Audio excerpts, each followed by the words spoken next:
I've been in media for over 25 years. I've worked in television, magazine, newspaper and radio.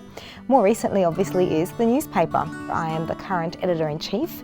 The newspaper is called Keeping News Local, and it is distributed to Western Sydney and Southwestern Sydney across 8 local government areas. It covers a wide range of local government topics, obviously politics, lifestyle, health, and it covers what's happening in those areas, any sports that's been happening, like the Blacktown Football Club, the Tigers, the Bulldogs. We cover all those aspects as well.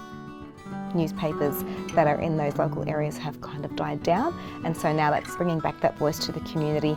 And that's what our paper is about as well. It's about a voice for all. A newspaper back in the day, when it was printed, it was delivered to your front door, and people love that feeling when they walk out of the morning, they pick up their local paper and they find out what's happening down the street.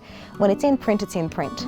Things don't change. Having it in your hands, the right size, and reading it, there's something about the experience of reading something in your hand.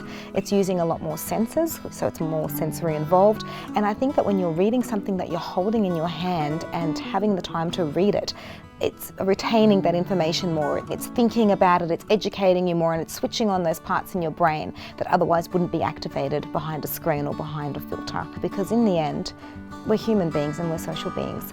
And having that connection to each other is really important. It's not a large glass ball where only the elite have an exposure or have a presence. It's a lot more than that, it's a lot stronger than that. And it's bringing out the little networks, because everyone is important, everyone has a story to tell. And when you bring those stories to life through the community, you find that people engage with that. And that's what makes flavour in life. My team and I are always on the ground at community events, at functions, asking people what are they up to, what's their business doing, how is their life. We're just in the face of the community.